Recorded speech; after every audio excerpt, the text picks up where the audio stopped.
Start. साथियों नमस्कार। इस समय उत्तर प्रदेश में एसआईआर का काम चल रहा है।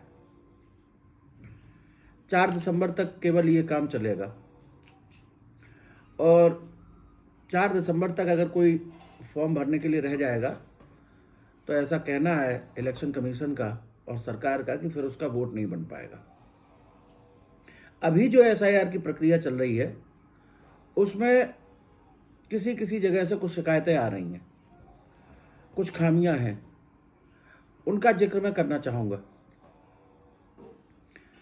इटावा सदर विधानसभा क्षेत्र में बूथ संख्या 44, इसमें गांव लगते हैं बुलाकीपुर और दुर्गापुर। इस बूथ पर कोई भी फॉर्म, चाहे वो अपना 2003 का भी पूरा विवरण भर रहे हो, 2025 का भी पूरा विवरण भर रहे हो, लेकिन कोई भी फॉर्म ए कैटेगरी में और बी कैटेगरी में एक्सेप्ट नहीं हो रहा है। कंप्यूटर एक्सेप्ट नहीं कर रहा है उसको। फॉर्म सी कैटेगरी में एक्सेप्ट हो रहे हैं।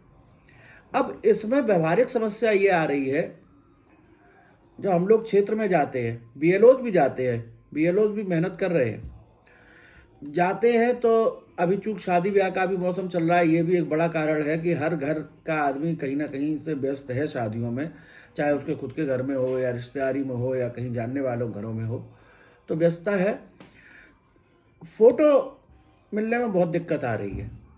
हम लोग किसी तरह से फ़ोटो अरेंज कर रहे हैं, लोगों से फ़ोटो अरेंज ले रहे हैं, उनका 2003 का विवरण भी निकाल रहे हैं, उसके बाद भी फॉर्म जब ए कैटेगरी में या बी कैटेगरी में एक्सेप्ट नहीं होगा, जिसमें वो आता है मानकों के अनुसार, तो आने वाले समय में समस्या ये होगी कि उनको नोटिस जाएगा, फिर इलेक्शन कमीशन कुछ साक्ष्य मांगेगा। तो जब अभी इतनी समस्या आ रही है तो उस समय कितनी समस्या आएगी, तो ये वोट कैसे बन पाएंगे।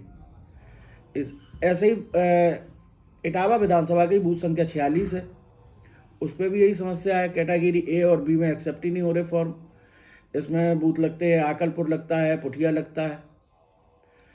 तो और बर्थना विधानसभा क्षेत्र का बूथ संख्या है 323 अभी, और 2003 में उसकी बूथ संख्या थी 161।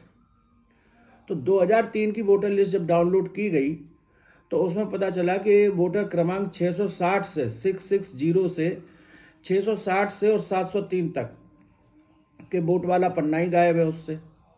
बीएलओ के पास जो वोटर लिस्ट है उसमें भी 660 से लेकर 703 तक के वोटर नहीं है, वोटर्स के नाम नहीं है, वो पन्ना गायब है। और ऑनलाइन जो है वोटर लिस्ट उसमें भी नहीं है। अब समस्या ये आ रही है कि वो वोटर जिनके उस पन्ने पे वोट है वो अपना 2003 का विवरण भरना चाहते हैं, तो वो वोटर क्रमांक ही नहीं भर पाएंगे, जबकि वोटर क्रमांक भरना मैंडेटरी है उसमें। तो ये सारी चीज़ें इसलिए आ रही हैं कि चुनाव आयोग ने ये जो प्रक्रिया एसआईआर की चलाई है, ये बड़े हौच पौच में चल रही है। इतनी जल्दी, इतनी भड़बड़ाहट में इसको करने की कोई आवश्यकता नहीं थी। अभी उत्तर प्रदेश में 2027 में चुनाव होना है। 4 नवंबर से 4 दिसंबर केवल 1 महीने का समय दिया गया इतने बड़े राज्य में जहाँ 20 करोड़ लोग हैं। ये समय पर्याप्त नहीं है, ये कम से कम 3 महीने का समय और दिया जाना चाहिए। ये प्रक्रिया चले, हमें प्रक्रिया के हम लोग विरोधी नहीं है, आराम से चलाइए आप एसआईआर।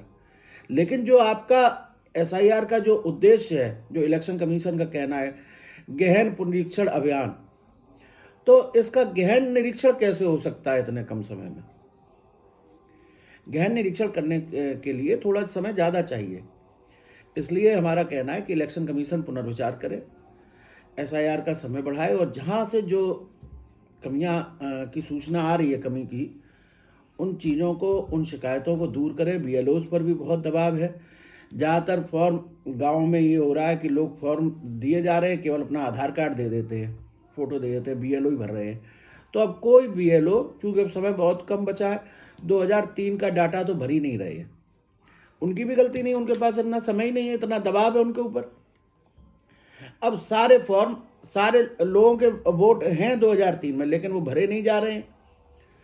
तो सब ए और बी कैटेगरी में किसी के आएंगे नहीं, इलेक्शन कमीशन फिर से उनको नोटिस देगा, तब देखें क्या होगा। तो इस प्रक्रिया के लिए समय बढ़ना चाहिए।